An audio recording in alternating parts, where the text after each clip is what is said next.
Comenzamos, pues, el turno de... ¿Perdón?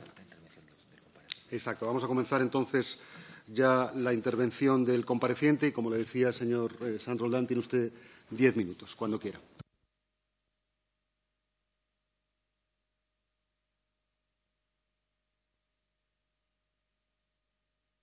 Conocen, perdón. Sí. Mi disposición para ayudar a esclarecer cualquiera de los hechos en los que ha tenido participación el Centro Nacional de Inteligencia, no solo el en el que hoy vamos a tratar, no solo por convicción democrática, sino también, creo, por deber de justicia para todos aquellos hombres y mujeres que trabajan en el centro, con riesgo de sus vidas en muchas ocasiones y, desde luego, poniendo lo mejor de su voluntad para que su servicio sea productivo para todos los españoles. Pedí en muchas ocasiones venir al Parlamento y estuve aquí en muchas ocasiones mientras fui director del Centro Nacional de Inteligencia. Creo que más que la suma de todos los directores del Centro Nacional de Inteligencia juntos. Les decía que eso es por convicción democrática y, por tanto, estoy contento de estar aquí, porque hoy me permito convencerme de que, aunque solo sea en estos momentos, también soy un buen ciudadano. Como saben, el deber de secreto que pesó, y que no es una metáfora lo del peso, que pesó sobre mí, tanto cuando fui director del Centro Nacional de Inteligencia, sigue pesando hoy. No me exime del deber de secreto ni la edad ni el tiempo que ha pasado desde entonces. Solo me eximiría la desclasificación de cuanto conocimiento existe en el Centro Nacional de Inteligencia sobre el caso que su señoría y señor presidente me propone. Hasta donde yo sé, no se ha producido desclasificación de los documentos o de las actividades del CNI, pero a pesar de todo, aunque no se ha producido, como les decía al principio, vengo a ayudar. Y también, pese al contenido de la Ley 11/2002, pretendo responder todo lo que pueda de las preguntas que sus señorías me dirijan. Es cierto también que cuanto tenía que decir sobre el caso fue dicho en la Comisión de Secretos Oficiales, ya sé que la comisión se llama de otra manera, en mi comparecencia el 5 de marzo de 2018. Y estoy seguro que en algún lugar y salvaguardadas estarán las actas de aquella reunión. Hoy, basándome en mi deber del secreto, pero sí, tratando también de ayudar al esclarecimiento de cuánto quiere conseguir esta comisión, estoy con ustedes. Sí quiero decir desde el principio, y será lo último que diga hasta entrar ya en el capítulo de preguntas, que nunca recibí instrucciones de nadie respecto a cómo debía de tratar ni mis informaciones ni mis acciones respecto al caso. Fui director del Centro Nacional de Inteligencia en 4 legislaturas, 2 de ellas de un signo político y 2 de ellas de otro. Y ni unos ni otros me pidieron jamás que conculcara la ley o que cometiera un delito. Me apresuro a decir desde el primer momento que, de haber recibido una orden en este sentido, no la habría cumplido. Y todo ello porque la base moral de lo que he sido durante toda mi vida un militar, que son las reales ordenanzas, me permiten acogerme a la obediencia debida en determinados casos. Y, precisamente, salvaguardado por la obediencia debida, no hubiera, y pongo el verbo en condicional porque quiero que sepan claramente sus señorías que yo nunca recibí una orden en ningún sentido, pero de haberla recibido y basándome en la norma moral, que son las reales ordenanzas, no lo hubiera cumplido. No quiero ocupar más tiempo, porque supongo que sus señorías no han venido a escucharme, sino a preguntarme. Por tanto, señor presidente, estoy a su disposición. Pues muchas gracias. Vamos a pasar entonces al turno de intervención de los grupos parlamentarios. Como le decía, serán 8 minutos por cada uno de los, por cada uno de los momentos. No veo a ningún representante del Grupo Mixto, con lo cual pasaríamos directamente al representante del Grupo Vasco, señor Legarza. Sí, muchas gracias, presidente, y buenos días, señor Sanz Roldán, por su presencia en la comisión. Bueno, como no conocemos todo lo que usted conoce y lo que nos pueda revelar según la introducción que ha hecho, yo simplemente le preguntaría qué aspectos del objeto de la comisión nos puede contar, es decir, de las reuniones, según publicación en prensa, de agentes del Centro Nacional de Inteligencia, al parecer con autores ideológicos que estaban en prisión de aquellos atentados de Barcelona y Cambrils. Nada más y muchas gracias.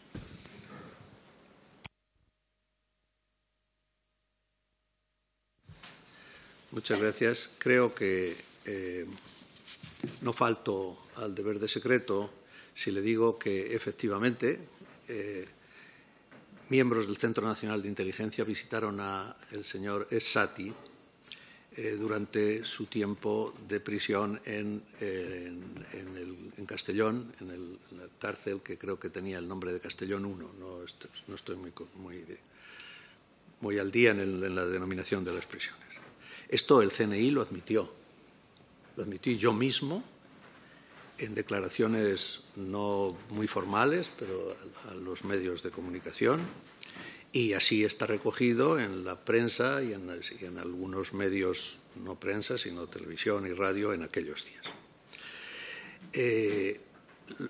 No solo fueron miembros del CNI quienes visitaron a Es-Sati porque lo que normalmente se tenía como procedimiento en aquellos momentos es que, conociendo que las cárceles podían ser un foco de radicalización y de expansión también de las ideas yihadistas, y en nuestra obligación de prevenir, pues naturalmente que fuimos. La propia Dirección General de Instituciones Penitenciarias certifica quién estuvo en la cárcel viendo a Es-Sati y también, pues, de esa certificación se deduce que no fue exclusivamente el Centro Nacional de Inteligencia. Es más, reconoce solo una visita del Centro Nacional de Inteligencia y, en cambio, reconoce más de una visita de otras fuerzas y cuerpos de seguridad del Estado. Así fue, así está reconocido por el Centro y así está publicado.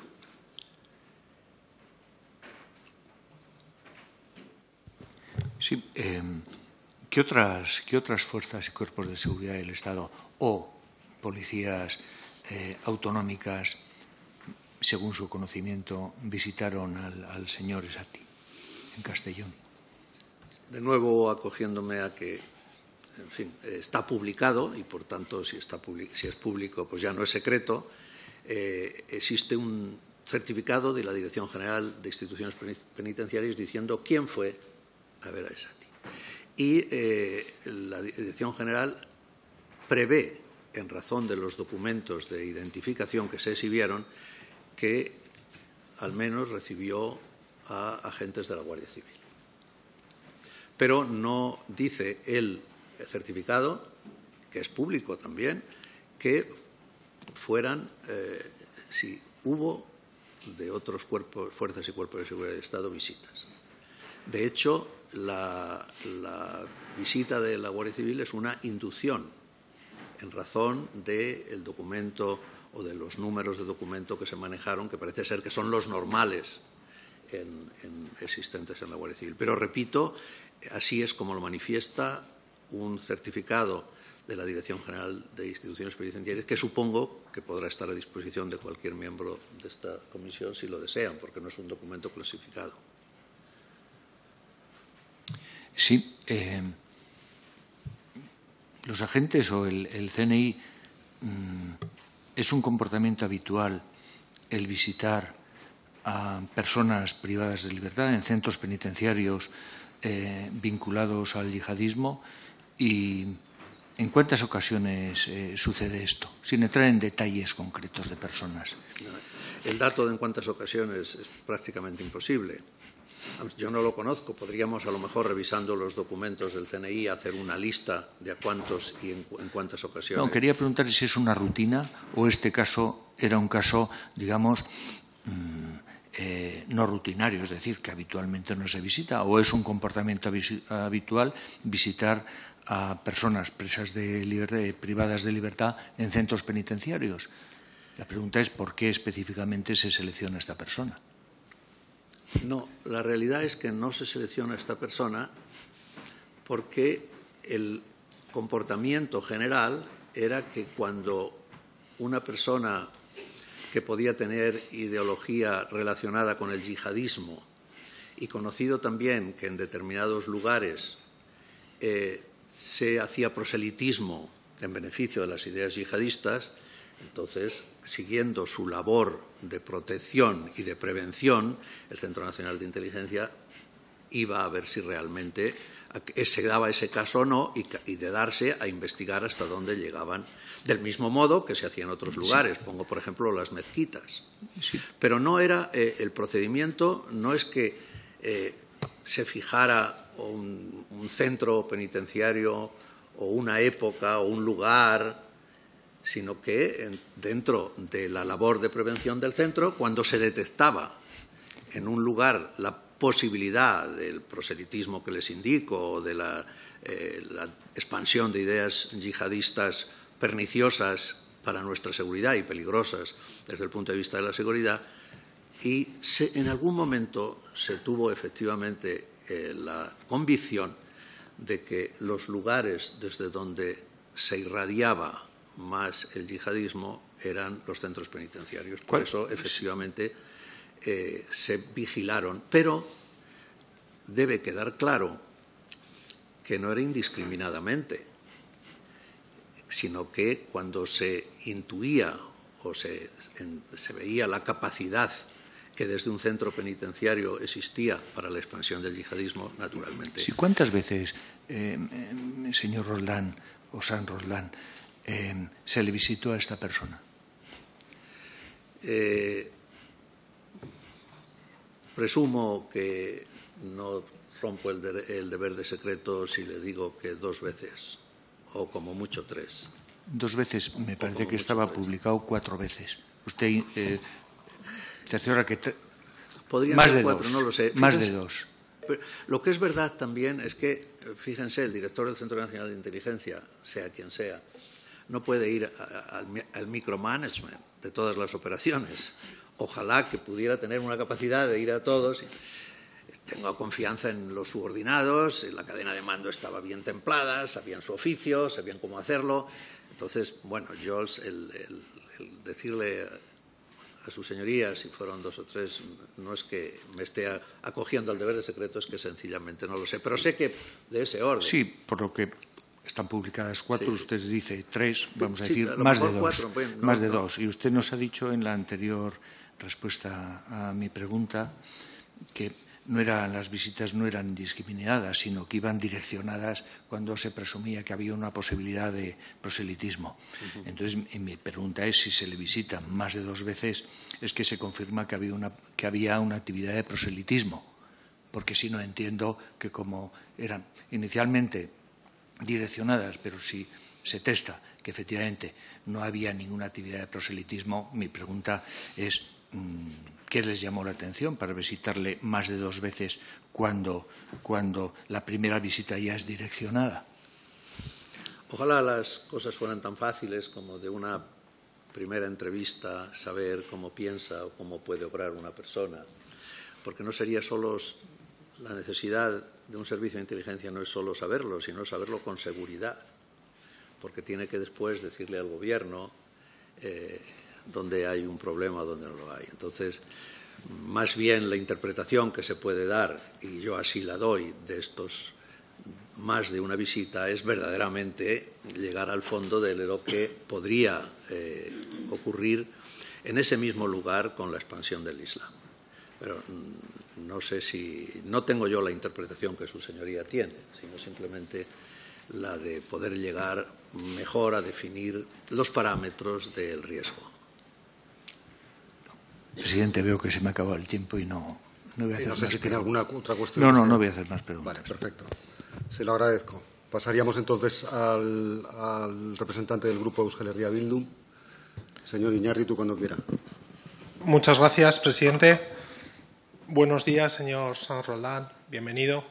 Y le agradezco de antemano su voluntad de ayudar a los fines de esta comisión, teniendo que hacer esos equilibrios entre su deber de mantener el secreto y al mismo tiempo poder ayudarnos en aquellos elementos que no sean secreto.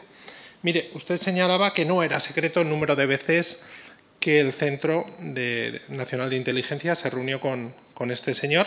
Sí me gustaría saber si posteriormente a su salida de prisión el centro o alguno de sus agentes tuvo contacto con este señor, ya fuera presencialmente o ya fuera telefónicamente.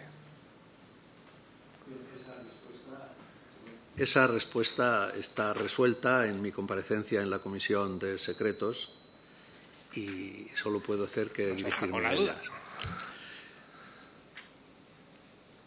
No puedo hacer otra cosa porque realmente así lo explica la ley, no porque yo quiera hacerlo. Pero acláreme. La propia ley dice que, y creo que la estoy estirando demasiado, dice muy claro que yo no puedo hablar ni de mis medios, ni de mis procedimientos, ni de mis relaciones con terceros.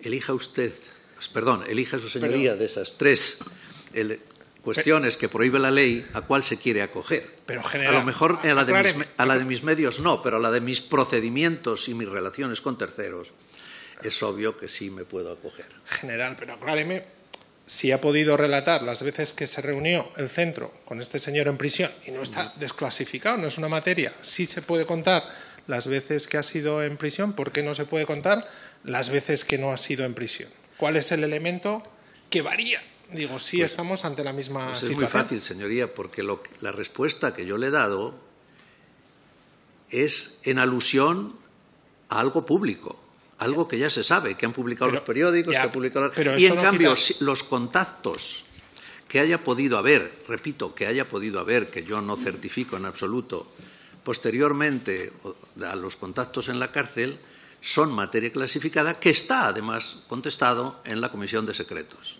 Pero no me negará que, aunque se haya publicado por otra institución, como puedan ser instituciones penitenciarias, seguirá manteniendo el carácter de secreto si no se ha desclasificado, más allá de que sea público y que hayamos tenido conocimiento por los medios. Digo, no varía el elemento de que siga siendo secreto el medio y los mecanismos que utilizó el centro para reunirse con este señor, con los que haya podido desarrollar fuera cuando ya estaba fuera de prisión. No soy consciente de que yo haya hablado de los mecanismos que ha tenido el centro para reunirse con una persona. De lo único que soy consciente es de que he dicho, y efectivamente lo sigo diciendo, que los medios han referido las veces que las fuerzas y cuerpos de seguridad del Estado y el centro fueron a ver a este señor a prisión, y yo lo único que hago es confirmar que esa información que dan los medios es cierta. No, en cambio, lo que me pide su señoría, que es aportar una nueva información que de momento no puedo aportar. Avancemos, porque en este caso es cierto que se ha publicado tantísimo, desde todo tipo de teorías, alguna de ellas muy extraña, pero bueno, se ha publicado de todo. También se ha publicado que una psicóloga, supongo que adscrita al centro, tuvo que hacer un análisis sobre este señor. ¿Es cierto? ¿Nos lo puede corroborar? Sí. ¿Y nos puede facilitar qué tipo de análisis o a qué conclusiones llegó esta psicóloga sobre este señor? De nuevo, esto es imposible. Señor, no, está publicado que fue una psicóloga y yo se lo ratifico. Lo que no está publicado es lo que contenía el informe de la psicóloga y yo no se la voy a dar. Bueno, yo le hago una pregunta y usted, si quiere, es cierto, porque está publicado, que en ese informe se daban visos de que este señor no tenía mucha credibilidad y de que lo que decía no tenía mucho sentido. Yo le agradezco mucho su interés. Claro, pero yo no puedo. No, pero sí es muy fácil. Se pide la desclasificación ya lo hemos hecho. Y a continuación que yo vengo. Pero fíjese, como siempre, me cuesta más trabajo permanecer callado que hablar. Pero es y un esto experto. Espero que lo estén todos ustedes observando. Pero a la vez le digo que el contenido del informe de la psicóloga es un papel que está allí clasificado, que está depositado en el Centro Nacional de Inteligencia y que yo, aunque quisiera, no puedo desvelar. Avancemos porque el tiempo corre. Señor San Roldán, no sé si es secreto o no, pero se ha publicado que el motivo para que este señor, tras su salida a prisión, no fuera expulsado tuvo que ver con alguna intervención de alguna institución del Estado. ¿Fue la institución que usted dirigía en ese momento la que intercedió porque este señor no fuera expulsado? Lo desconozco. Vale. Desde su punto de vista, ya como experto en la materia, no como relativo a la materia que nos asiste, ¿qué falló para que una persona que estuvo vinculada con la Operación Chacal, que tenía algún tipo de contacto con los autores del 11M, una persona que acudió a Bélgica en 2015 y que no fue aceptado como imán porque no pudo aportar sus antecedentes penales y porque a la gente de Bélgica les sonó un poco extraña su historia, ¿qué falló para que este señor volviera a España, pudiera dirigir una mezquita y además diseñara un atentado brutal y conformara una célula de yihadistas? Desde su punto de vista, ¿qué falló para que no solamente el Centro de Inteligencia, sino las diferentes policías y servicios policiales no detectaran a este señor y lo que estaba desarrollando? Bien, esto tiene una respuesta un poco compleja, pero espero que me la acepte. Cuando existe una lucha de voluntades, como es el yihadista que quiere acabar con la vida de los ciudadanos y las fuerzas y cuerpos de seguridad del Estado y los servicios de seguridad que quieren que no acabe, en contadísimas ocasiones y posiblemente en ninguna se termina con todo esto sin haber perdido alguna batalla. Tenemos otros casos de terrorismo en España que también en algún momento parecía que nos vencían, tenían capacidad que nosotros, los servicios de seguridad, no eran en algún momento determinado capaces de detectar o de cumplir exactamente con su deber de protección. Conocerían ustedes muchos casos si fueran repasando nuestra historia. Lo importante de esta lucha, que es terrible, no es que se pueda perder alguna batalla. Lo importante es que se pueda ganar la guerra. Y precisamente si se pierde alguna batalla es cuando hay que tener más entereza moral para seguir luchando para que no vuelva a repetirse. Pero siempre que hay conflicto de voluntades, siempre que hay deseos de hacer daño y determinadas capacidades para que el daño no se produzca, se producen momentos que están de un lado, el balance es de un lado o de otro. La victoria real que se consigue contra estas lacras y contra otras que han ocurrido es cuando verdaderamente se acaba. Pero nunca, no ha ocurrido nunca, ni en los mejores mariscales o generales del mundo o fuerzas y cuerpos de seguridad del Estado, nunca ha ocurrido que se gane una guerra sin haber perdido alguna batalla. Y de la pérdida precisamente de alguna batalla es de donde tenemos que sacar la fuerza moral para que no vuelva a ocurrir. Yo no sé exactamente, y lo que sé no podría decirlo, las cosas que se podrían haber hecho y no se hicieron, o no se intuyeron, o la voluntad del contrario pudo estar en mejor disposición para cometer sus acciones que la voluntad del que quería librarlas. Pero la realidad es que eso se ha analizado, cómo no. Recuerdo que el Centro Nacional de Inteligencia en aquel momento, no sé ahora, tenía un centro de lecciones aprendidas. Seguro que allí consta lo que se podía haber hecho mejor, si es que había algo. Y lo único que permitió, y que puedo contarles a sus señorías, es que con el análisis de lo que ocurrió, se inició una fase nueva de la lucha contra el terrorismo en la búsqueda de lo que realmente queríamos, que era terminar con él.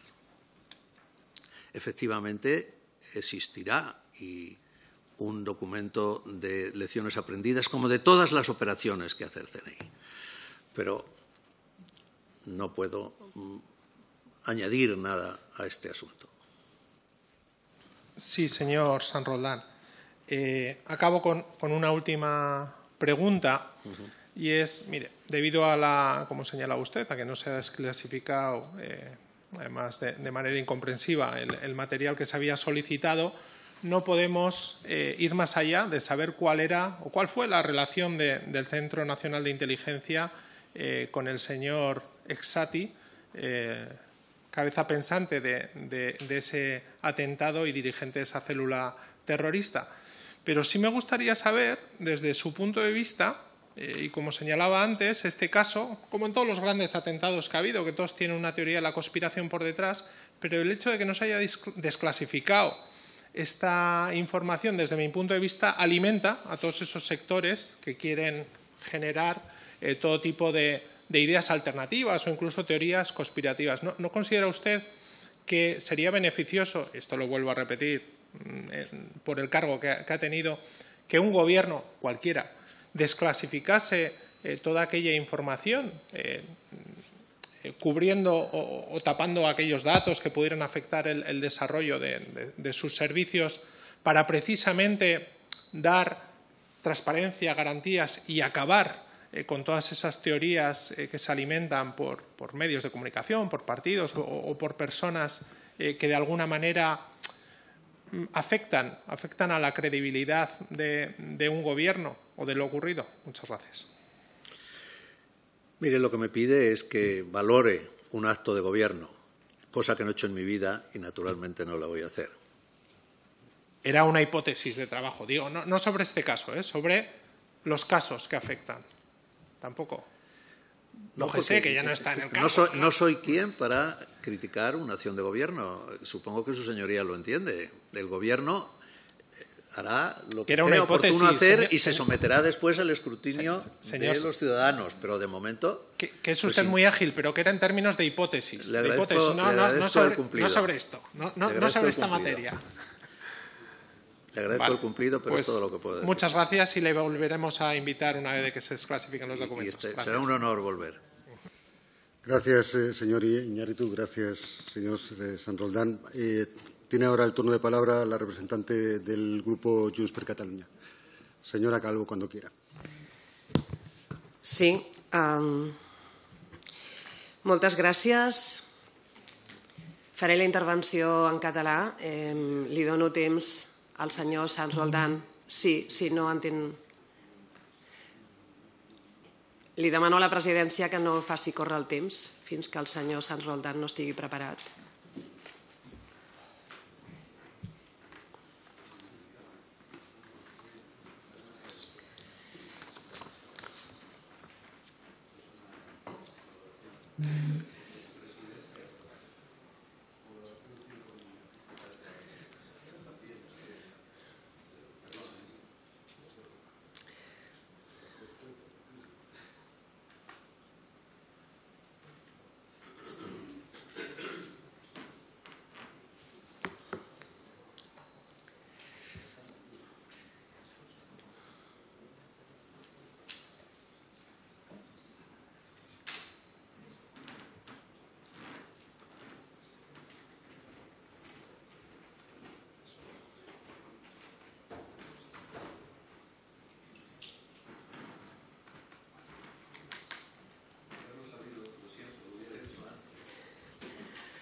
No es preocupi, tenim temps.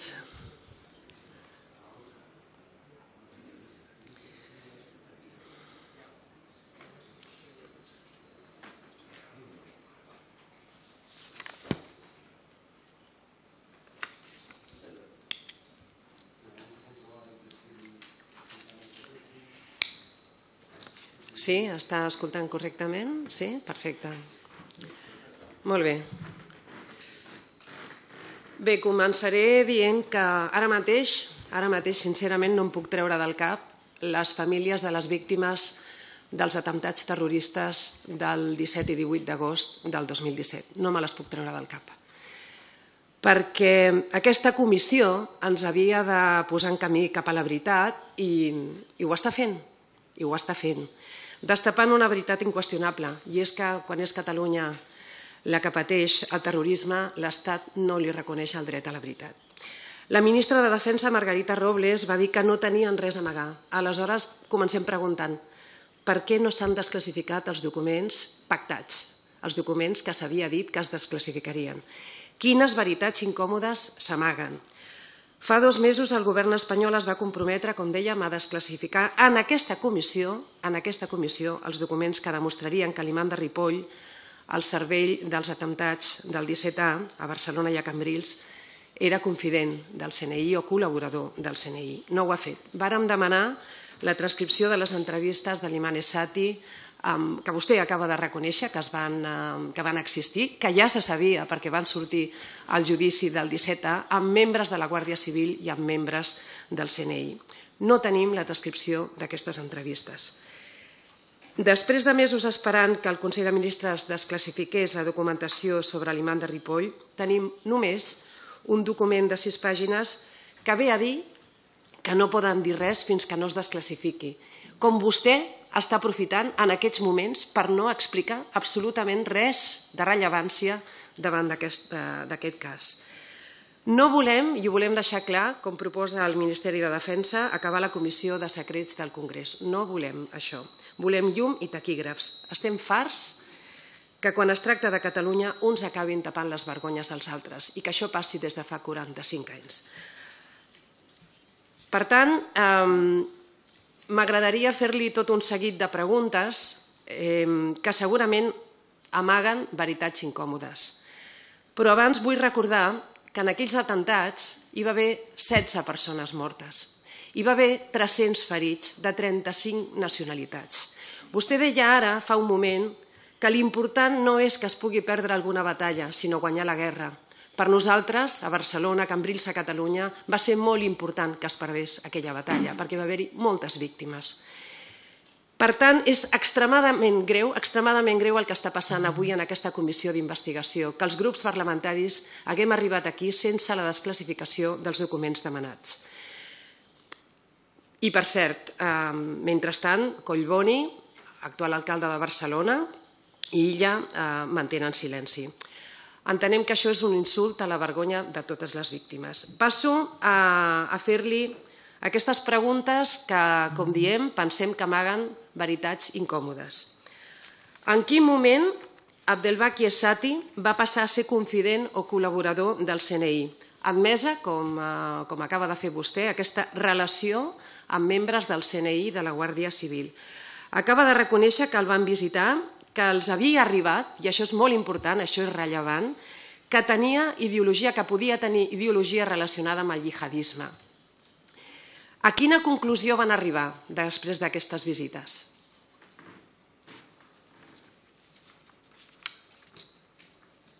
Muchas gracias por sus preguntas. En primer lugar, su primera pregunta, aunque ha sido un poco extensa sobre la desclasificación, yo no tengo nada que aportar. Es decir, pues no sé si no se ha desclasificado algo, no sé las razones y, como les decía anteriormente, pues el Gobierno, el Consejo de Ministros, que tiene la capacidad, lo hará o no lo hará y se someterá después, naturalmente, pues al escrutinio de su acción de Gobierno, como en tantísimos otros casos que ocurren. El aludir, el imaginar, solo imaginarlo, que pudimos evitar la muerte de 16 ciudadanos y que no lo hicimos, es una infamia. Es una maldad y es una vileza. Y es también, yo no creo que la condició de diputado o diputada... Jo no li he dit això, Està vostè posant paraules en la meva boca que no han sortit. Jo no li he dit això. Yo no le he dicho eso. Bien, pues en cualquier caso, si alguien piensa, y esta afirmación sí la puedo hacer en mi calidad de compareciente, si alguien piensa o imagina que pudimos evitar la muerte de 16 personas y no lo hicimos, es una infamia. Y lo digo también, no solo, lo digo en calidad de director del Centro Nacional de Inteligencia. Yo tengo aquí delante una entrevista que publicó La Vanguardia en esos días a el mayor de los Mossos d'Esquadra. I dice, no tengo ningún... No, perdoni, però és que vostè no m'està contestant el que jo li estic preguntant i tenim el temps limitat. No m'està contestant. Jo li estic preguntant si vostès es van reunir amb l'Imam Essati a la presó de Castelló perquè tenien la sospita de que estava relacionat amb el jihadisme, li pregunto a quines conclusions van arribar, perquè aquest senyor després va acabar sent al servei d'una operació jihadista. Li pregunto això. Señoría, con el mismo respeto a su tiempo que yo le tengo a su tiempo y le pido, y al enfoque de sus preguntas, yo le pido que tenga el mismo respeto al enfoque de mis respuestas. En esa entrevista, el mayor Trapero dijo muy claro que la respuesta más efectiva, con más conocimiento de datos, lo leo de este estudio, más profunda y más leal fue la del CNI. ¿Y por qué digo esto? Porque, aunque parezca que no, bueno, a lo mejor estoy equivocado, yo intuyo que efectivamente hubo, de alguna manera, se pudieron evitar las cosas y no se evitaron. Y eso no es verdad. Y esto se lo contesto porque me acaba de remitir a la respuesta que le di a quien hizo uso de la palabra anterior. Por eso así no es. Pero en cuanto a sus preguntas concretas, le he contestado a su preámbulo, en cuanto a sus preguntas concretas le puedo decir, sin romper en absoluto el secreto, el señor Essati nunca fue ni colaborador ni informador del Centro Nacional de Inteligencia. Punto. Nunca. Per què no van... Si tenien informació d'altres serveis d'intel·ligència, com per exemple d'Israel, que podien haver-hi atemptats a Catalunya, per què no es va informar als Mossos? El govern ens acaba de donar en aquesta documentació l'acte de la Junta de Seguretat del juliol del 2017 dient que estava tot sota control.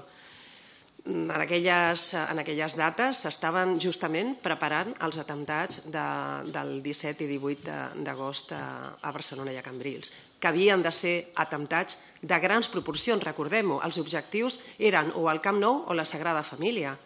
Els atemptats de les Rambles van ser una sortida improvisada per part dels supervivents del comandament jihadista, de la cèl·lula jihadista. Per què no es va informar als Mossos? Está presuponiendo dos cosas que yo no tengo ninguna capacidad para aceptarlas como buenas. Una, que tuvimos información de servicios secretos extranjeros sobre la comisión próxima de un atentado. Eso, su señoría me lo dice, pero yo no lo acepto. Y la segunda es que, de haberlo aceptado, pero ¿cómo iba a ser posible que no íbamos a haber avisado a quienes son responsables de la seguridad de un determinado lugar para que ejerza su capacidad?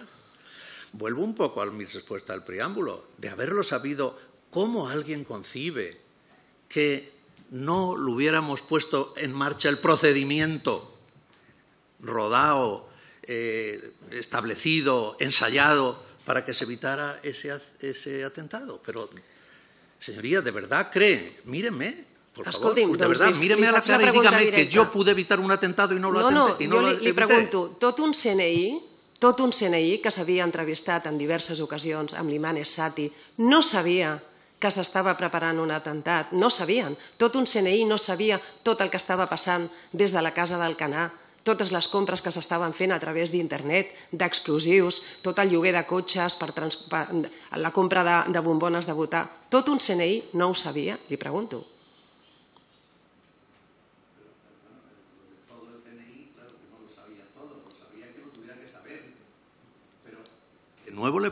Yo es que no reconozco en absoluto tener capacidad por las investigaciones del CNI para evitar un atentado y que no lo evité. Por tanto, no tengo nada más que decir. No lo reconozco. Va ser una gran errada per part del CNI? Va ser una negligència per part del CNI? Què va ser? Ya lo ha clasificado usted. Yo no tengo ninguna capacidad de clasificación en las circunstancias en las que estamos. Sí, president, ja sé que m'he passat del temps. Bien. Gràcies. Gracias, señora Calvo. Tendría ahora el turno el representante del Grupo Parlamentario Republicano, el señor Salvador. Bon dia i gràcies per haver vingut.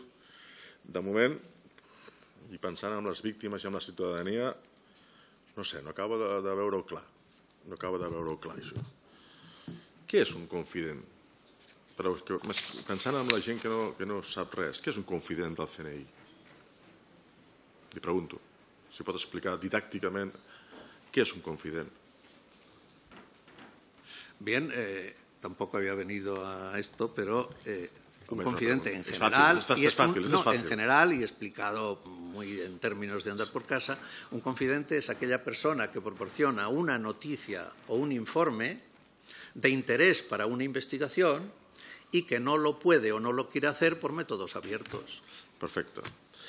El senyor Essati, que estava a la presó però per narcotràfic, és cert, no? Per narcotràfic. Mentre a la presó hi ha potser 1.000 casos de gent que està per terrorisme, és a dir, que aquest estava per narcotràfic. I en canvi una persona que està per narcotràfic, que diuen que és confident, que es pot donar informacions interessants per narcotràfic, no per terrorisme, aquesta persona d'aquí, que ha tingut una anàlisi psicològica, jo crec que a tothom que està a la presó per terrorisme no se li fa tants controls, però bueno, resulta que aquesta persona que està per narcotràfic se li fa tota aquesta informació i resulta que no treuen res que pugui seguir una pista o potser incidir més amb el seguiment d'aquesta persona que després resulta que és el cap d'una organització terrorista amb atemptats molt greus. Costa això d'entendre, o com ho justifica davant de les víctimes, ho justifica davant de la ciutadania, que un confident, una persona que està per cara al narcotràfic i que té totes aquestes relacions, no sàpiguen treure-li més informació per poder anar una mica més lluny. Jo no estic dient que sigui culpable. En tot cas, m'agradaria també que contestés si potser va haver negligència. Perquè em sembla a mi que, clar, un tio que ha sigut imant de Ripoll, que ha estat, amb tots els antecedents que tenia, que està per narcotràfic, que no està per res més que això i és confident, no van treure més informació com a CNI? Señoría, las causas por las que estaba en prisión son irrelevantes a los efectos que estamos tratando hoy. No, perdone, una claridad. Yo digo, son irrelevantes porque es que se le preguntaba sobre narcotráfico. No le escucho. Digo que sí, no, es que m'agradaria aclarir-li. La traducción? Sí, m'agradaria preguntar-li què li preguntaven per narcotràfic, perquè si estava per narcotràfic li preguntaven coses de narcotràfic o li preguntaven coses d'altres temes, pregunto. Mire, en España en aquel momento había unas 1.500 mezquitas, de las que aproximadamente la mitad eran, no vamos a decir ilegales, porque yo dudo de que una mezquita pueda ser ilegal, pero no estaban declaradas como tales. Pues eran los bajos de un centro comercial, de un garaje o alguna cosa de estas. Nosotros empezamos nuestra investigación no porque sepamos que allí se está dando un caso determinado de yihadismo, sino porque en cualquiera de ellas se podía dar, con independencia de quién fuera el imán, quién fuera. Lo mismo ocurre en el caso de ir a las cárceles para ver si había proselitismo o convencimiento de que la doctrina yihadista era buena a seguir y, por tanto, era bueno quitarle la vida a los ciudadanos españoles. No se iba porque estuviera una persona allí con orígenes de una determinada, con hechos que abogaran por el yihadismo exclusivamente o que abogaran por otras razones, porque era una persona que podía radicalizarse. Porque en el fondo lo que buscábamos no era el que la persona ya estuviera radicalizada y había que sacarle las razones de su radicalización, sus contactos, etcétera, etcétera. Lo que íbamos era a ver si se producía el hecho de la radicalización. Quiere esto decir que no había ninguna razón para considerar el delito por el que estaba en la cárcel, sino a ver si seguía un procedimiento, desgraciadamente bastante normal, de que en las cárceles, por alguna razón, era fácil el hacer proselitismo en beneficio del yihadismo. Esta es como fue, es decir, no fuimos pensando, bueno, como es un delincuente convencido de tráfico de drogas, nos va a contar todo. ¿No? Eso no es así. Vamos porque es un elemento más que puede ejercer un hábitat que entonces, no sé ahora, que entonces era, en cierto modo, favorecedor de la expansión de la lucha contra el yihadismo, y esa es la razón única que nos llevó. Sí, però jo vull dir que quan ha ido 4 veces, quan ha anat 4 vegades i quan hi ha un informe psicològic, etc, potser és que una persona que és potser que hi era una mica sospitós, a part de confident, no? I a vegades, per contrast, no? Van dedicar la mateixa intensitat a fer el seguiment del senyor Essati comparat, per exemple, amb el que van fer amb els líders independentistes, que se'ls va punxar telèfons, no sé, van fer tota una maquinària antiterrorista brutal, i m'agradaria saber si aquest contrast de seguiment és igual o no, o per què amb uns es punxa els telèfons, perquè aquesta persona, per tot el que s'ha dit aquí, i que vostè mateix ha respost, crec que com a mínim sospitós era. I si no, expliqui'ls una miqueta, potser a les víctimes i tot plegat, que com pot ser que una persona que està fitxada pel CNI, que és confident, etc, acabi liderant una cèl·lula jihadista. Podem parlar com a mínim de negligència o inclús potser de dedicar més temps a altres coses que a altres coses? O potser confondre el que és terrorisme del que no és? Señoría, yo cuando asistí a la Comisión de Secretos Oficiales expuse absolutamente las razones por las que se fue a ver al imán de Ripoll, el resultado de las visitas al imán de Ripoll, por qué en algún momento se abandonó como elemento de pista de... Estoy hablando de que las visitas se produjeron en marzo del 2014. Es decir, los hechos a los que se refiere se produjeron en marzo del 2014. No sabemos, aquí no estamos tratando qué pasó después, estamos tratando los hechos de 2014 y todos esos los relaté con detalle y por qué dejamos de hacerlo también lo relaté en detalle. Yo no puedo pasar de esta respuesta. Aquí están las actas, en este mismo edificio, y quizá después de algún trámite administrativo que yo no puedo ni siquiera sugerir, se puede llegar a saber lo que ja dije en aquella ocasión. Pot entendre vostè que les famílies de les víctimes els costi molt entendre aquests secrets oficials, una cosa tan senzilla, crec que els pot arribar a entendre-ho, que els costi entendre que una persona que ha sigut confident, que estava fitxada, que ha estat interrogada, acabi liderant una cèl·lula terrorista i es pugui preguntar, va haver negligència per part del CNI, pel Centre Nacional d'Intel·ligència, i costa també d'entendre que les preguntes que li faig no tinguin de ser secrets oficials, perquè penso que es pot respondre clarament. Com li justificaria vostè a una víctima això? Pues yo, si tuviera una víctima delante, le diría, en primer lugar, como es lógico, que siento muchísimo lo que pasó, que me pongo de su parte en la mayor parte de las observaciones que haga, porque quien ha sufrido el mazazo del terrorismo necesita de toda nuestra comprensión, necesita de toda nuestra empatía, y me pondría con ella. Pero a la vez le diría, señor o señora, yo tengo también limitaciones legales para explicarle a usted absolutamente todo. El día que las deje de tener, a lo mejor puedo ser un poco más preciso.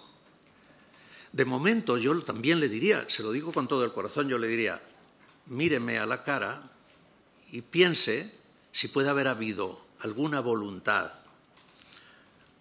interesada o alguna negligencia interesada en mí o en mis colaboradores para que usted esté viviendo lo que está viviendo. También se lo diría, que me mirara a la cara y me lo dijera. Es todo lo que puedo hacer hoy. Ya lo expliqué hasta donde sabía en otras ocasiones y ahí está, como digo, explicado y estarán las actas. Ahora yo tengo la misma obligación de cumplir la ley que cualquier otro servidor público. Y en este sentido, creo que en una comisión abierta todo lo que le puedo decir es esto. Vale, acabo ja, perquè s'acaba el temps.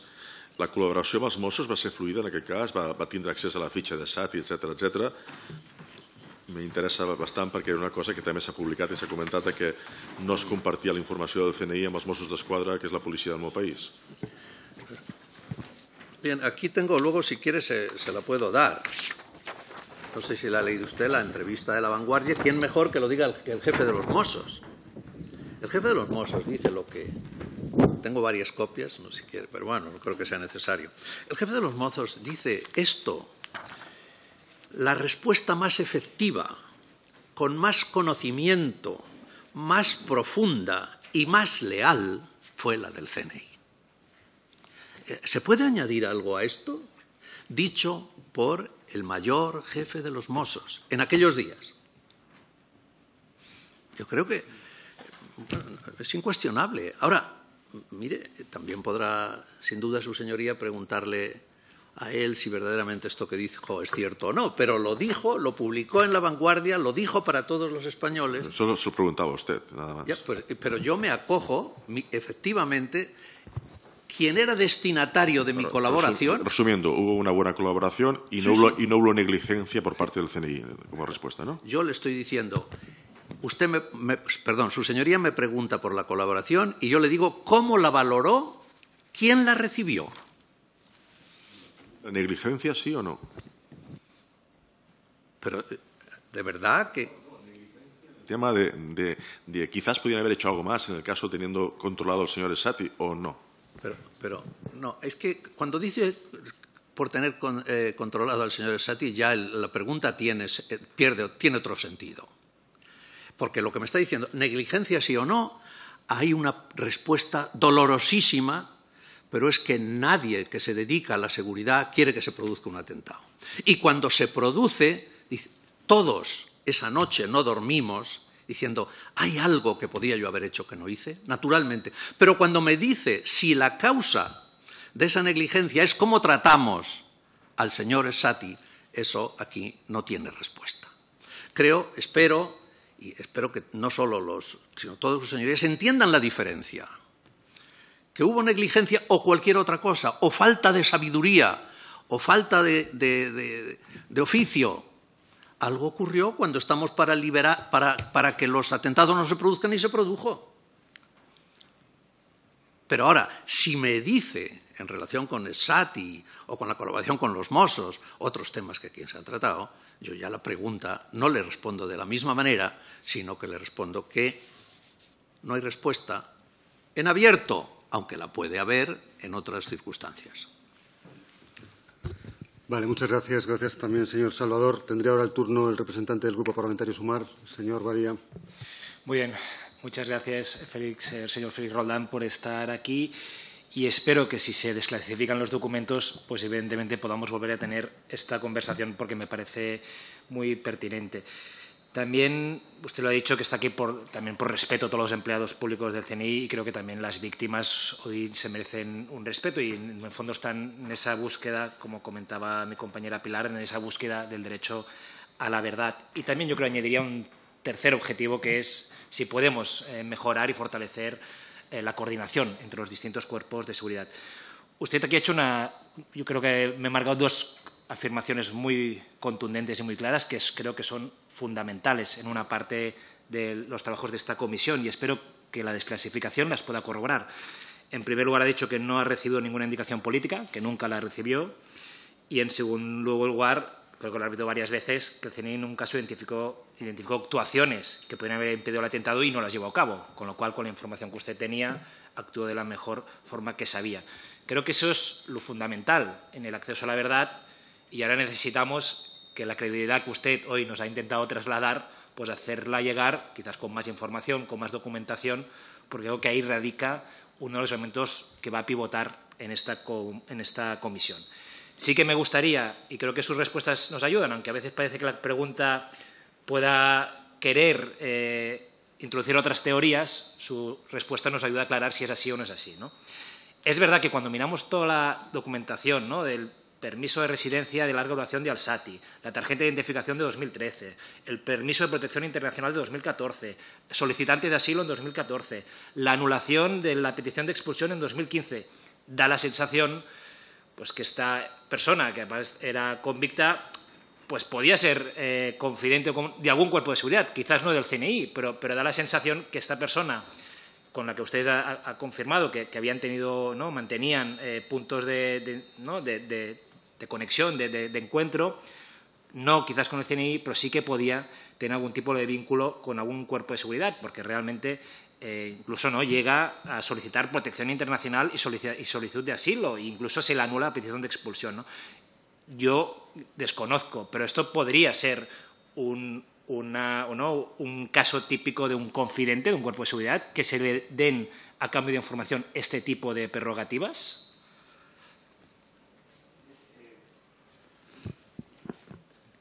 Yo, de nuevo, vuelvo a decir que esto, cuando se me preguntó en el ámbito adecuado, lo respondí. Yo lo que le voy a decir categóricamente, y a lo mejor digo más de lo que debo, el señor Al-Sati no fue confidente del Centro Nacional de Inteligencia y ya está. Y lo demás, pues que lo conteste los responsables adecuados. No fue confidente del Centro Nacional de Inteligencia. Y el hecho de mantener 2 o 3 entrevistas con él para ver si verdaderamente está siendo víctima de una radicalización o al revés, él es la persona que busca radicalizar a su entorno y que se produjeron en el año 2014.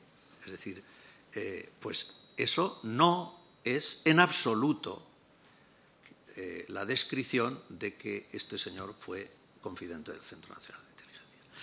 Y repito, en fin, no sé si con esto falto a la Ley 2/2002 o a la 11/2002, mejor dicho, pero, bueno, tampoco quiero estar todo el tiempo callado, pero es así, es así. Este señor no fue confidente del Centro Nacional de Inteligencia. Pues muchas gracias. Y ahora me quería centrar en estos aspectos de coordinación, porque sí que ha dado la sensación, y aquí también os traté para poder aclararlo, que había las líneas de investigación que podía llegar a cabo la Guardia Civil, la Policía, los Mossos d'Esquadra, no tenían por qué ser conocidas por el CNI. De hecho, en la Operación Chacal ya conocimos pues, que ya era un investigado por la Guardia Civil. Hoy usted ha dicho que en el registro de la institución penitenciaria figura también visitas de la Guardia Civil. Entiendo que no lo conocía el CNI que había esas visitas, sino que se lo encontraron en el registro. De hecho, en la operación Caronte, ¿no?, liderada por los Mossos en 2014, ya ponía de relieve que faltaba una integración en materia de compartir información y de investigación entre los distintos cuerpos de seguridad. ¿Esto es así? O sea, ¿no tienen por qué conocer las actuaciones que pueden llevar a cabo otros cuerpos de seguridad en materia antiterrorista y de investigación? También de procedimientos sobre los que puedo usar mi deber del secreto, pero como va a ser la respuesta genérica, creo que podré hacer excepción de lo que marca la ley. Todas las operaciones del centro en relación con la lucha contra el terrorismo, el yihadismo, etcétera, terminan en una fuerza o cuerpo de seguridad del Estado. Y esto es obvio. No podemos, el CNI no detiene, el CNI no. Por tanto, algún punto de coordinación tiene que haber para esto. Quiero decir, si es que las operaciones siempre terminan en una fuerza o cuerpo de seguridad del Estado. O en este caso podrían terminar también, y si ha habido algún caso, de la Policía Autonómica Catalana. Entonces, alguna coordinación habrá cuando las operaciones siempre terminan en algo. Se les tendrá que discutir de lo que se sabe, de cómo se sabe, de las razones, para que a continuación pueda hacer una operación las fuerzas y cuerpos de seguridad del Estado, y más aún, pueda un juez decretar, por ejemplo, la detención de alguien. Es decir, eso es la aplicación estricta de la ley. Por tanto, naturalmente que entre todos siempre que hay que coordinar 3 o 4 entidades diferentes, sea del ámbito que sea, se producen algunos momentos en que la coordinación no está clara, en quién es quién, pero claro, ese es el trabajo de la cadena de mando. Ese es el trabajo de cuando se produce una pequeña eclosión de falta de coordinación, para eso está la cadena de mando, para evitarla. Y yo, desde luego, no calificaría de falta de coordinación lo que se produjo en este caso, pero mucho menos aún porque el responsable de la seguridad ciudadana de Cataluña lo dice así de claro, se lo he leído. Y además añade, porque no quiero estar continuamente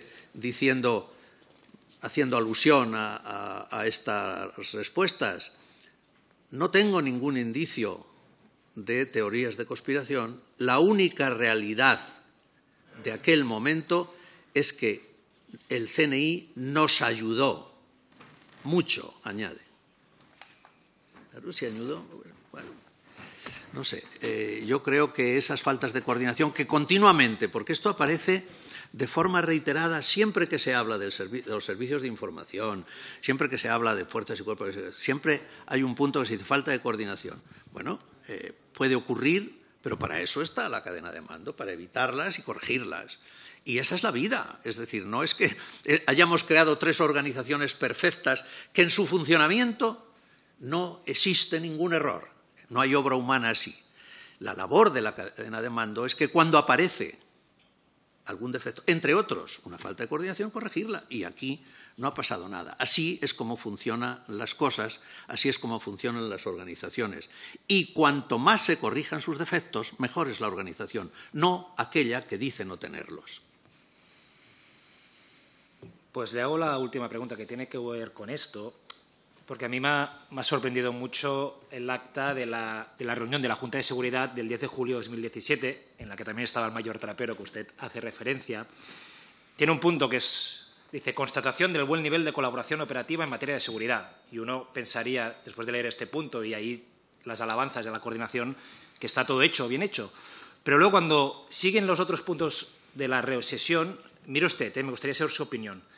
Eso es lo que se plantea en esa reunión 10 de julio de 2017, casi un mes antes que los atentados.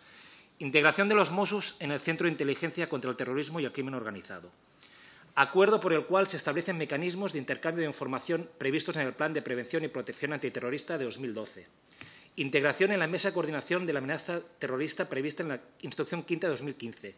Integración en la Mesa de Evaluación de la Amenaza Terrorista prevista en la Instrucción 5 de 2015. Protocolo de colaboración en materia de intercambio de datos estadísticos de criminalidad. Participación de los Mossos en los grupos de trabajo del Ministerio en los órganos europeos de colaboración y coordinación policial COSI. Participación de los Mossos en los planes directores de seguridad. Integración de las capacidades de las fuerzas y cuerpos de seguridad en el Centro de Atención de Llamadas CAT 112. Grupo de trabajo para estudiar la posibilidad que los Mossos puedan llevar a cabo persecuciones en calientes en el espacio Schengen. Grupo de trabajo para estudiar la posibilidad que los Mossos de Escuadra puedan intercambiar información a nivel europeo vía la unidad de la Europol y el sistema Siena. Grupo de trabajo para estudiar la posibilidad de compartir bases de datos. Dicho de otra forma, un mes antes de los atentados no se compartían las bases de datos. No se intercambiaba información a nivel europeo por el sistema Siena. No se podían hacer persecuciones en caliente en el espacio Schengen. No se integraban las llamadas del 112. No se participaban los planes directores de seguridad por parte de los Mossos de Escuadra. No se participaban los órganos de colaboración y coordinación policial europeos COSI. No había protocolos ni intercambio de datos estadísticos de criminalidad. No se participaba en la mesa de evaluación de la amenaza terrorista. No se participaba en la mesa de coordinación de la amenaza terrorista. No se establecían mecanismos de intercambio de información del Plan de Prevención Antiterrorista 2012 y no se formaba parte del Centro de Inteligencia contra el Terrorismo. Claro, si todo esto no pasaba un mes antes y cuando mira la acta de 2018, un año después dice se tenía que crear una mesa mixta para llevar a cabo estos acuerdos, tenemos que decir qué integrantes la van a conformar. O sea, incluso sin haber hecho ninguna de estas tareas un mes antes, pasa un año y ni tan siquiera se han nombrado los miembros de la mesa mixta de coordinación. Yo, que no soy experto en temas de seguridad, pensaría que sí, que hacía falta hacer muchos pasos adelante en coordinación, porque todo esto eran principios de acuerdo y grupos de trabajo para ver si eso era interesante o no.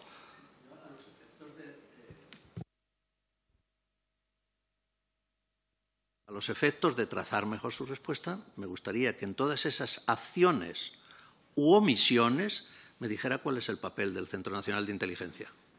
Pido su opinión como experto. Evidentemente, si considera que la participación y la integración en todos estos espacios de lucha contra la criminalidad y la acción terrorista eran pertinentes, porque yo al leer lo que se proponía un mes antes, cosas que venían de 2012, incluso algunas de 2005, y luego veo que incluso habiendo pasado por un atentado al cabo de un año, ni tan siquiera se han nombrado los miembros que tenían que llevar a cabo estos acuerdos, pienso que ahí, no sé qué opinión tiene usted. Sabe que esa pregunta se la tiene que dirigir a otra organización, a otra entidad, no a mí. Ok, muchas gracias. Lo dejamos aquí entonces. Vamos a pasar entonces al Grupo Parlamentario Vox. Tiene la palabra la señora Mejías, cuando quiera. Muchas gracias, señor Sanz Roldán, por su presencia aquí hoy y por sus equilibrios entre las respuestas y la reserva que él exige su condición de su dilatada trayectoria y de haber desempeñado las más altas responsabilidades del Estado. Nosotros votamos en contra de la creación de esta comisión porque consideramos que, en primer lugar, estamos tratando unos lamentables hechos que han sido ya juzgados y sentenciados, y, en segundo lugar, porque consideramos que esta comisión, la creación de esta comisión, es simplemente un pago en esa negociación por parte del Gobierno del Estado a los grupos separatistas para darles gusto a alimentar esa conspiración que hay, de que, como usted ha visto hoy en las preguntas que le han dirigido, de esa conspiración del Estado que no evitó unos atentados, pudiendo hacerlo por la información que tenía, porque tampoco se ha puesto en contexto la situación que vivía Cataluña en ese momento, ¿no? Estamos hablando del año 2017 y lo que se pretende es alimentar el argumento de que los servicios de inteligencia españoles tenían información, no impidieron el atentado con la finalidad de que el impacto fuera tan importante que disuadiera a los golpistas de seguir con su actitud. Usted ha respondido ya en varias ocasiones que eso no fue así, que ustedes no tuvieron esa información y que además ustedes hubieran hecho todo lo posible por evitar ese atentado. Nosotros, como tenemos la obligación de decirle y lamento tener que decírselo, pero está siendo usted un instrumento al servicio de ese intento de alimentar esa conspiración. Pero dicho esto, como yo en ese momento fui lamentablemente protagonista o estuve presente en esos días muy directamente en Barcelona como concejal del Ayuntamiento, quería preguntarle varias cosas al hilo de las informaciones que han ido saliendo, ¿no? Le preguntaba hace un momento el señor Badía sobre la relación que tenían ustedes con otras fuerzas de seguridad extranjeras y cuál era la coordinación que había entre ellas, ¿no? Ha salido publicado que la CIA, en mayo de 2017, informó a los Mossos d'Esquadra de que Barcelona podía ser objeto de atentado. De hecho, fue tan importante esa información que Barcelona elevó su nivel de alerta a nivel 4, que es uno de los niveles más altos. Esta información llegó a manos de los Mossos d'Esquadra, que en ese momento estaban dirigidos por el señor Quim Forn, después condenado a varios años de prisión por el golpe de Estado en Cataluña, y nos gustaría saber si ustedes tenían conocimiento de que la CIA había informado a los Mossos d'Esquadra del riesgo que corría la ciudad de Barcelona como objetivo de atentados en la situación que se habían producido, alertando también de la situación que se había producido, por ejemplo, en ciudades como Niza. Y me gustaría que me respondiera si ustedes tenían conocimiento de esta información, un poco al hilo de lo que decía el señor Badía de que no había coordinación. No es cierto, puesto que la CIA informó directamente a los Mossos d'Esquadra. Con un servicio secreto extranjero, ahí sí que no puedo responder absolutamente nada. Y bien que lo siento en este caso, porque lo que cita, que efectivamente ha circulado y se han visto alguna evidencia ahí sí que me entran unas tremendas ganas de contestarle. Pero tengo que, desgraciadamente, aguantármelas, porque la ley dice que mis relaciones con servicios extranjeros me las tengo que callar. Pero le repito, me quedo con muchas ganas.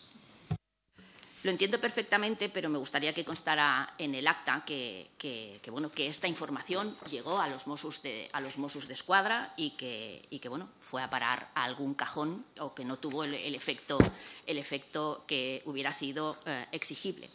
En segundo lugar, el señor Badia también se ha referido a una junta de seguridad que se celebró en Barcelona, en el que hay una coordinación de todas aquellas personas que están implicadas en la seguridad de la ciudad. También participan Mossos d'Esquadra. Y en esa junta de seguridad se produjo unos días después. Esa junta de seguridad, de hecho, se produjo a instancia de la insistente petición por parte de los grupos municipales de la necesidad, como consecuencia de ese incremento de la alerta a nivel 4.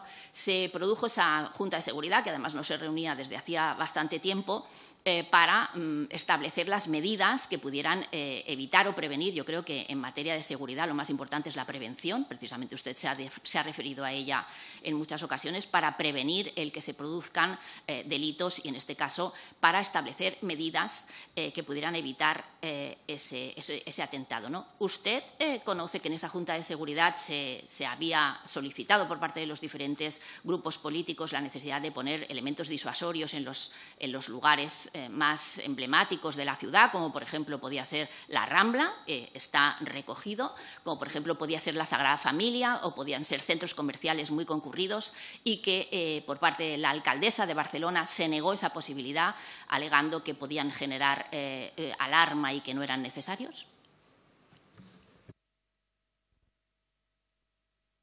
Cuando digo es obvio que no era miembro de esa junta, y mucho menos de las decisiones que podían haber tomado los ayuntamientos previos a ese. Creo que está mucho más dotada, perdone su señoría, para saber si se trató en el ayuntamiento eso que yo. No es competencia del centro, ni en absoluto tuve relación alguna con esa acción que usted describe. Muchas gracias. Perdón por llamarle de usted, su señoría describe. Faltaría más. Muchas gracias. Se lo digo porque, si se ha fijado, el título de esta comisión es el derecho a saber la verdad. Si hay que saber la verdad, la decimos toda, ¿no? Y, por último, quería referirme también a uno de los momentos que yo creo que son determinantes para seguir el hilo de esta situación, ¿no? de estos lamentables acontecimientos. Después de la explosión en Amposta de aquellas bombonas de butano que habían sido acumuladas en una casa a la que acudieron los Mossos d'Esquadra en Alcanar, la juez de Amposta advirtió a los Mossos d'Esquadra de que aquello tenía pinta de ser el inicio o el embrión de un atentado terrorista grave.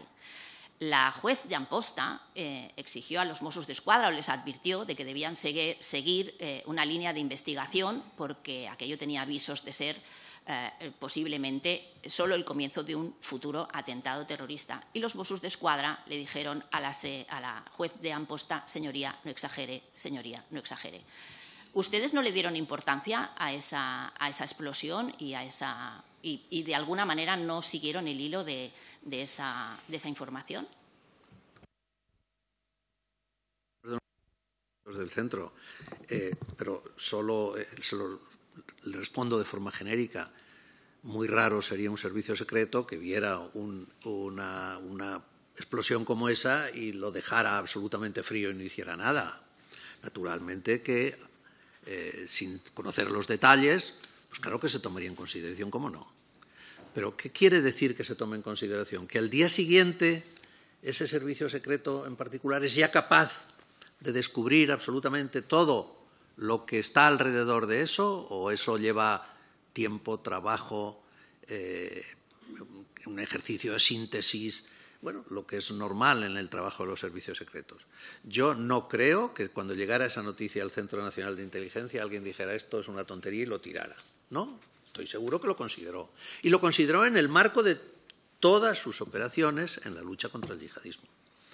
Pero, ¿y qué más? Pues en detalle no lo sé. Pero naturalmente es que si no, bueno, la desconfianza de los españoles en el centro, si no hiciera eso, estaría justificada. Claro que lo hizo. Y muchos más detalles y muchos más indicios que van surgiendo todos los días y que poco a poco nos van llevando a la resolución de un caso. Yo no sé si viene el caso, le ruego que me disculpe. Imagínese, una de las características principales de los analistas del Centro Nacional de Inteligencia es la paciencia. Los analistas se sientan de un ordenador todas las mañanas y ven lo que respecto a un caso llega durante toda la noche y tratan de ponerlo en conexión, eso con lo que ya tienen. Y pasan muchos días que cuando se van a casa y apagan el ordenador no han conseguido ningún avance en los casos que llevan. Pero es verdad que un día, en 3 años, dicen, ahora sí, este es el delincuente, este es el caso, esto es lo que nos da la solución. Y ese día se produce, pero a lo mejor se produce después de 2 o 3 años mirando la pantalla de un ordenador sin sacar ninguna conclusión. Por tanto, esto es un ejemplo que no está relacionado con lo que su señoría me dice, pero sí le digo que naturalmente no tengo la evidencia, como no tengo la evidencia de otras muchas cosas que podría hacer el centro en sus operaciones diarias, pero que se tuvo en consideración, pues cómo no se va a tener. Eso y otras muchísimas más cosas. Y habría un analista o varios que esa mañana recibió en su ordenador esto ha pasado y que trató de ponerlo en conexión con todos los casos que estaba analizando, estoy seguro. Muchas gracias, señor Sanz. No le voy a hacer más preguntas, simplemente quería, de alguna forma, poner en contexto algunos hechos que a mí me han parecido relevantes en esta situación. Le agradezco sus respuestas. Hubiera agradecido más que no hubiera servido de instrumento a lo que esta comisión pretende, pero sí decirle que agradecemos su presencia aquí y su trabajo. Gracias. Muchas gracias. Tiene ahora la palabra por el Grupo Parlamentario Socialista el señor Serrada, cuando quiera.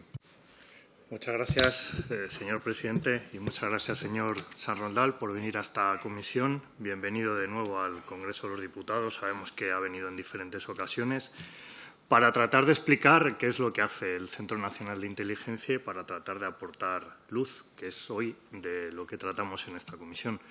Créame si le digo que para el Grupo Parlamentario Socialista fue una gran noticia que en el plan de trabajo de esta comisión se incluyera el apartado de víctimas, porque para nosotros es fundamental poder prestar atención, apoyo y, sobre todo, clarificar en la medida de lo posible aún más, después de las sentencias judiciales que ya existen sobre esta cuestión, pero clarificar también algunas derivadas, algunas consecuencias políticas y también la labor que cada fuerza y cuerpo de seguridad del Estado, y en este caso el CNI, pudieron tener tanto antes como durante y después de la comisión de estos atentados.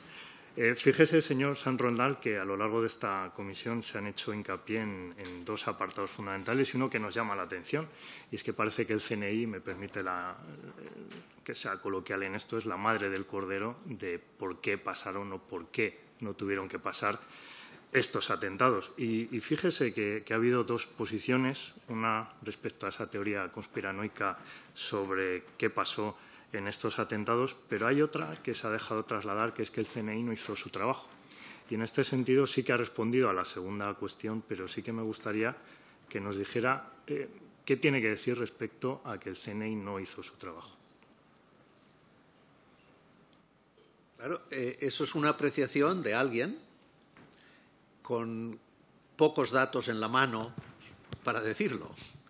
Es decir, porque lo que hizo el CNI en los días previos y en los días posteriores y en los momentos inmediatos al atentado, bueno, quiero creer que ninguno de los presentes tiene, a lo mejor ni siquiera yo, porque claro, no se puede tener absolutamente todo y mis subordinados, el que tenía que saberlo lo sabía y el que tenía que ejecutar la acción lo sabía. Por tanto,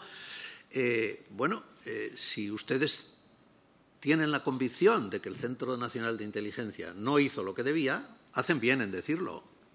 Lo mismo que hago yo bien diciendo que el Centro Nacional de Inteligencia hizo todo lo que pudo para evitar ese atentado y además, le quiero decir, que tuvo muchísimos éxitos en la evitación de muchos. Es decir, en este momento, solo Dios sabe, y es una forma de hablar, las vidas que salvó el Centro Nacional de Inteligencia. Yo le remitiría alguna información que luego fue un poco indiscreta, pero que estaba en tuit, en el que se decía, gracias al CNI, hoy viven 300 personas más. Lo de 300, naturalmente, no era una evidencia porque podían haber sido menos o más, pero se evitó un atentado durísimo y alguien que lo sabía tuvo promovió la indiscreción de decirlo. Sabemos que muchas veces hemos sido eficaces, lo sabemos. Sabemos el nombre y apellidos, y esto me dirijo especialmente a los grupos catalanes. Sabemos con nombres y apellidos a cuántos catalanes salvamos la vida. A mí en una ocasión, en el hall del Palace, yo estaba hablando con una persona que era con origen de Cataluña y vino un tercero y le preguntó a esa persona catalana, ¿este señor es tu padre? Y el catalán dijo, si por padre se entiende el que te da la vida, sí lo es, porque él me ha salvado la vida. Entonces, claro, esto es así, que nos quede siempre la duda, ¿qué pudimos hacer y no hicimos para este atentado también evitarlo? Eso no quiere decir, creo yo, que no hayan puesto todos los hombres y mujeres del Centro Nacional de Inteligencia todo lo que está en su mano para evitarlo. Sin embargo, fíjese, señor Sanz Rondal, que usted ha hecho varias referencias a una comparecencia suya el 5 de marzo del 18 en la Comisión de Secretos Oficiales y si nos atenemos a lo publicado durante esas fechas, se le atribuye a usted una frase que ha sido publicada en varios medios de comunicación en la que usted vino a decir, en el seno de esa comisión, que el CNI tuvo algún fallo durante esa época, durante esa etapa, y que por eso probablemente se pudieran llegar a cometer esos atentados. Dos cuestiones sobre esto. La primera es si usted se reconoce en esa frase, si usted reconoce que el CNI pudo haber cometido algún fallo, algo que, por otra parte, ha venido a insinuar en algunas de las respuestas que ha hecho, y para usted, ¿cuál pudo ser el principal fallo que cometió el CNI durante esa época? Diciendo desde el principio que yo no reconozco esa frase, pero a lo mejor la dije. Pero ahora, unos años después, y cuando ya me retiré de este oficio, pues a lo mejor la dije y no la recuerdo. Pero no es esa la cuestión. Estoy seguro que su señoría no cree que esa es la cuestión. La cuestión es, lo hubo, y a esto yo lo único que les puedo responder es como ya he respondido a los otros. Nuestra misión es la seguridad de España y de los españoles. Nuestra misión es que no haya atentados. Si se produce alguno, es porque el adversario tuvo más capacidad para producir un atentado que las fuerzas y cuerpos de seguridad del Estado y el Centro Nacional de Inteligencia para prevenirlo.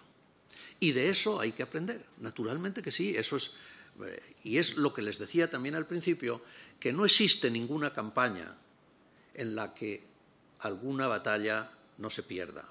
Pero de nuevo les digo que de eso lo que se dedujo, y así es verdad, y esto también me limito un poco, me pongo un poco en el límite del secreto, se aprendió y se tomaron las acciones necesarias para que no hubiera otro, aunque nadie puede asegurar hoy que no lo habrá.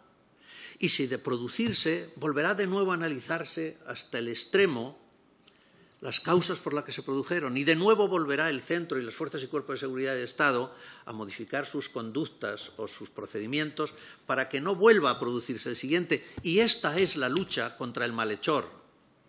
No es otra. A veces larguísima. Hemos tenido casos de 60 años en España. Esta es la lucha. Y lo único que tiene que tener, que esperemos que no tenga el adversario, es voluntad de vencer. Es decir, que es la entereza moral para decirle al adversario, no vas a ganar porque yo no voy a permitir que ganes. Esa es la realidad.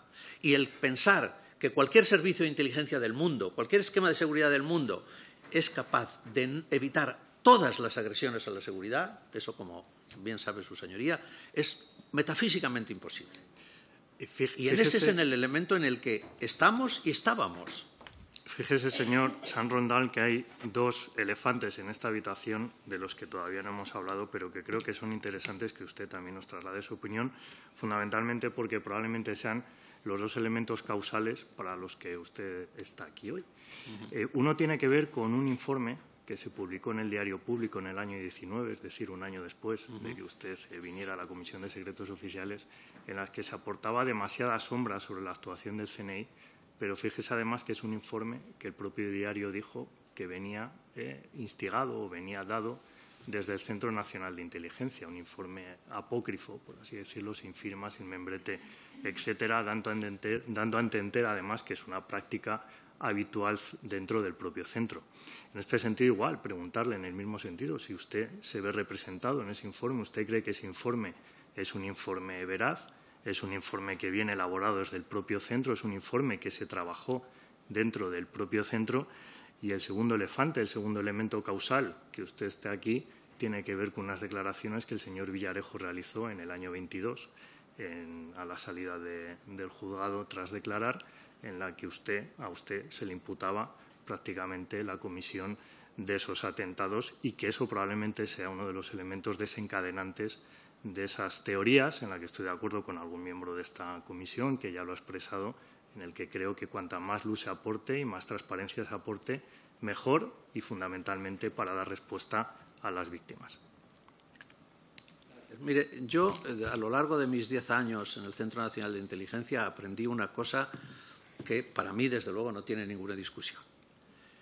No hay mejor método para dignificar una mentira que decir que esa mentira tiene su origen en el Centro Nacional de Inteligencia.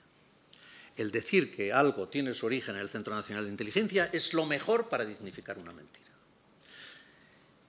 Segunda parte de la respuesta. Mientras yo fui director del Centro Nacional de Inteligencia, y estoy casi convencido, pero bueno, ahora no sé, pero seguro que también, pero concedamos el beneficio de la duda, solo puedo hablar de mí. Mientras yo fui director del Centro Nacional de Inteligencia, no hubo ni una sola filtración a los medios, ni del trabajo, ni de sus documentos, absolutamente ninguna. Aunque para dignificar una mentira, como le decía en la primera premisa, lo de primera premisa es una barbaridad, ¿no? Será en la premisa, ¿o no?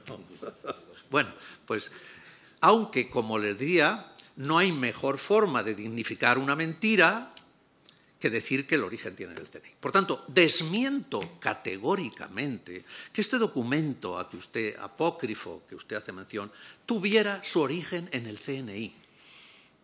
Otra cosa es que para dignificar una mentira se dijera que sí era. Año 19, lo digo con menos contundencia, y no porque dude de quienes hoy dirigen el centro, sino simplemente porque yo soy responsable del tiempo que yo fui, nada más. Segundo, mire, todo el tiempo que ayer dediqué a preparar esta comparecencia, dije, alguien me va a preguntar por el comisario Villarejo. Estaba seguro. De hecho, agradezco mucho a los antecesores en el uso de la palabra que no me lo hayan preguntado. Pero, ¿de verdad que usted quiere poner al mismo nivel a una persona que ha servido con dignidad durante 57 años a España que a una persona que está encausada? Y todos ustedes saben por qué. Yo no, ¿de verdad? Es decir, usted, que me está mirando a la cara y yo a usted, ¿me pone al mismo nivel? Pues allá usted, señoría. No, en absoluto. No le quería poner al mismo nivel. Lo que quería era que usted dijera lo que acaba de decir en estos momentos, que usted está muy por encima de las declaraciones que pueda hacer una persona como el comisario Villarejo. Era simplemente por eso. No le tome por el otro lado, porque en absoluto tiene que ver por ahí. Simplemente era para que usted pudiera decir lo que ha dicho ahora, que creo que se lo agradecemos, al menos desde mi grupo parlamentario le agradecemos que usted haya dado esa respuesta que deja muy clara no solo su posición, sino también la altura que usted ha mantenido a lo largo de esta comparecencia. Así que nada más, muchas gracias. Bien, muchas gracias, señor Serrada. Ahora tendría el turno el Grupo Parlamentario Popular. La señora... bien, ok. El portavoz, muchas gracias. Santi Rodríguez, presidente. Gracias. Santi Rodríguez, ok, gracias. Señor San Roldán, también gracias por dedicar estas horas a esta comisión. y por responder pues, a todas las preguntas que puede responder. Yo, si me permite, alguna me repetiré, pero seguramente porque hay algún inciso que considero importante e interesante. Yo creo que desde primera hora de la mañana ha quedado claro las visitas indeterminadas que se hicieron de forma prospectiva a Esati en el centro penitenciario de Castellón. También usted ha afirmado que, como mínimo, los agentes de la Guardia Civil habían estado en el centro penitenciario, y la pregunta la hago extensiva, si tiene constancia de que hubieran más visitas de otros fuerzas y cuerpos de seguridad del Estado, incluso si es posible que esas otras visitas se hubieran producido sin registro en el mismo centro penitenciario. La respuesta corta, señoría, es no tengo ninguna evidencia. Yo sé lo que hice yo y lo demás son rumores o que me dicen. Yo lo único que sé lo que hice yo y sé también lo que certifica instituciones penitenciarias, pero lo demás no tengo ninguna evidencia. Gracias. En relación a otra cuestión que ha surgido, no porque yo piense que esto pueda ser así, sino para dejar claro seguramente que esto no es así. Y de forma genérica, no le pregunto ya sobre un caso en concreto, pero sí que se lo pregunto de forma genérica. A ver, si le preguntara por un caso en concreto me diría que no me puede responder. Creo que genéricamente quizás sí. ¿Es posible que desde el Centro Nacional de Inteligencia se interceda ante jueces para conducirles a que tomen una determinada resolución judicial, como por ejemplo negar una extradición a una persona que tiene una orden de extradición o de expulsión? Conducir a jueces a mí me parece que es una afirmación excesiva, con todo mi respeto, señoría. Es decir, los jueces no hay que conducirlos, ellos son soberanos en sus decisiones. Lo que sí es verdad es que existen procedimientos administrativos con participación del CNI para determinadas cuestiones, como por ejemplo, por no citar algo que venga al caso que nos ocupa, para la concesión de nacionalidad de determinadas personas, pues antes de conceder la nacionalidad, el procedimiento dice, ¿y qué opina el CNI? ¿Esta persona merece que se le dé la nacionalidad o, por el contrario, si se le da, metemos en casa a una persona que pueda ser un delincuente o que pueda tener... Bien, pero eso se hace como parte de un procedimiento administrativo.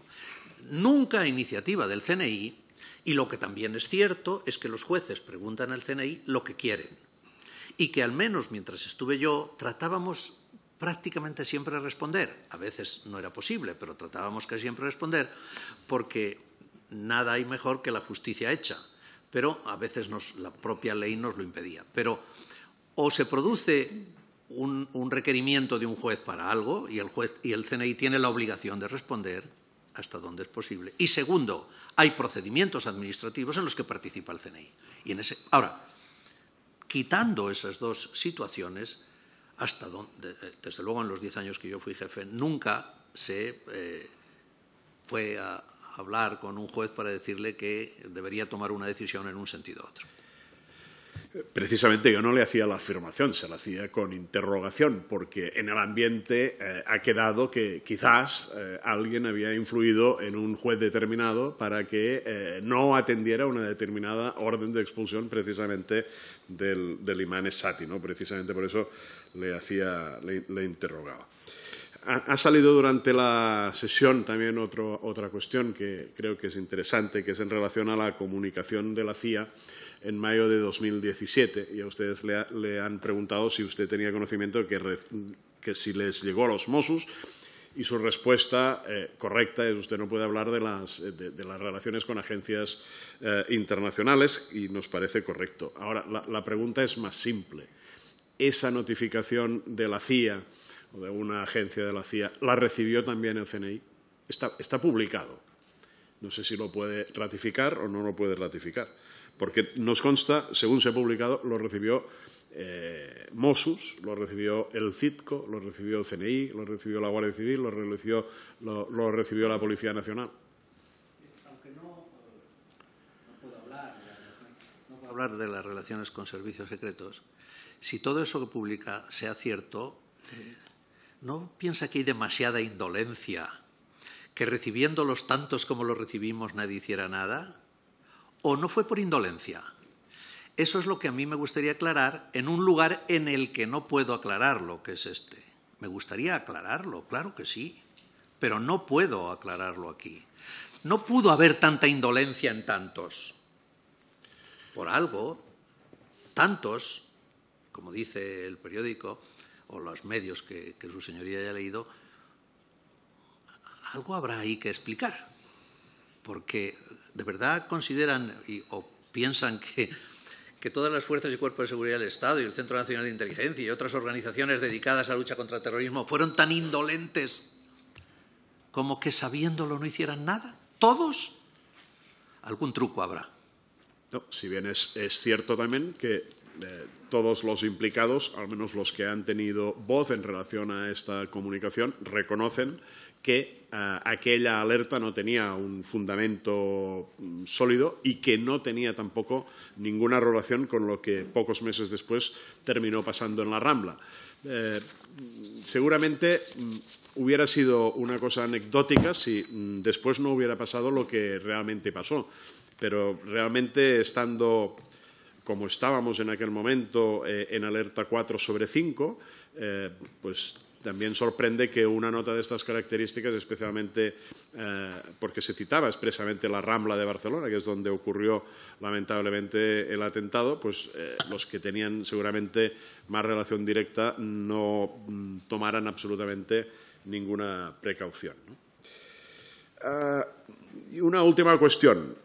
En su última intervención con el portavoz del Grupo Socialista ya ha salido el tema Villarejo, pero francamente se ha hablado hoy mucho de las víctimas y de las familias y nosotros consideramos que no hay nada peor que 7 años después seguir alimentando una teoría de la conspiración que les hacen seguro mantener una tensión que yo creo que es innecesaria a la vista de las actuaciones que han habido, de los juicios que han habido y de toda la información que ya tenemos en este momento. Pero es cierto que han habido personas e incluso actores políticos, porque hoy solo se ha dejado traslucir una cierta negligencia que no compartimos por parte del Centro Nacional de Inteligencia en relación a que se pudo haber evitado el atentado, pero hemos llegado a oír de actores políticos que la responsabilidad directa del atentado es directamente del Estado. Ya no digo del CNI o no, sino directamente del Estado. Motivado en el movimiento independentista que había en Cataluña en aquellos momentos. Y el excomisario Villarejo, que, claro, ni mucho menos lo ponemos al mismo nivel, pero alguien lo ha hecho, porque también está citado en esta comisión de investigación. Alguien lo ha hecho ya. Y, por lo tanto, yo no tengo más remedio pues que preguntarle, una, por sus relaciones por las relaciones del CNI con el excomisario Villarejo, y otra por una afirmación que el comisario hizo ante la juez Lamela cuando fue detenido en noviembre de 2017, que afirmó: el director del CNI ha querido destruirme civilmente como si fuera el más malo del mundo. Está muy complicado hablar de este caso. Me produce dolor porque muchas de las cuestiones a las que se hacen referencia se trataba de un policía en activo y me produce también la incomodidad de tener que estar en algunas ocasiones justificando lo que no hice. Pero dicho esto, y como me pregunta, en primer lugar, usted lo ha dicho, y yo creí que este iba a ser uno de los leitmotiv de esta comisión, que el Estado era responsable. Y yo, claro, era una ínfima parte del Estado, pero también lo era, con una responsabilidad que sus señorías conocen. A mí esa afirmación no la veo por ningún sitio. Quiero decir, yo trato, cuando esta mañana y ayer trataba de preparar un poco la comparecencia que tengo ante sus señorías, dije, bueno, vamos a ver, si podría haber en algo que yo no conozca, en alguna intención para que eso fuera cierto. Y por más que miro, no encuentro nada. Pero además que por más que miro no encuentro nada, encuentro una sentencia ni más ni menos que del Tribunal Supremo de España, que delimita las responsabilidades de todos. Es decir, no solo el CNI intenta engañar a la opinión pública diciendo que hizo lo que no hizo, o al revés, que no hizo lo que hizo, sino que además también el Tribunal Supremo, todas las instituciones, todos hemos sido capaces de generar un relato en contra de lo que verdaderamente ocurrió. Todas las instituciones. Bueno, yo no puedo decir otra cosa que hasta allí donde llega mi conocimiento, y en este caso es bastante, porque me tocó estar en un sitio donde ojalá no hubiera estado cuando se produjo la muerte de 16 personas más 300 heridos, es que no hay ninguna forma de encontrar. Yo no la tengo. Y les añado lo que ya decía en mis palabras previas, y es que de haberla tenido, de que alguien, les repito que estuve con 4 gobiernos, 2 del PSOE y 2 del PP, si alguien me hubiera dado una orden parecida no lo hubiera cumplido. Por tanto, eso es lo que me gustaría que pudiera llevar hacia los miembros de esta comisión, que por más que busco, por más que trato de inculparme en algo que no hizo bien, por más que trato de ver si verdaderamente fue capaz algún elemento del Estado de hacer algo de esta tenor, no lo encuentro. Y creo que no se va a encontrar jamás, sencillamente porque no existió. Dicho esto, y le contesto a la segunda parte. Mire, a mí, de verdad, señor diputado, señoría, a mí lo que verdaderamente me preocuparía mucho, y supongo que a sus señorías también, es que el comisario Villarejo hablara bien de mí. Eso me preocuparía muchísimo. Así que mientras sigan las cosas así, no van mal. Bien, muchas gracias, señor diputado. Es muy breve, ¿no? Una última cuestión, sí. Sí, no, porque precisamente en relación a esto último, ¿no? La última declaración del excomisario Villarejo en enero del 2022, también en la Audiencia Nacional, fue un error de Sanz Roldán por calcular mal las cosas para darle un pequeño susto a Cataluña. Básicamente, mi alusión al excomisario Villarejo es precisamente para marcar las distancias entre su testimonio y el suyo, porque, le insisto, ha sido citado también a participar de esta comisión y no sé ciertamente qué es lo que puede aportar. Gracias. Muchas gracias.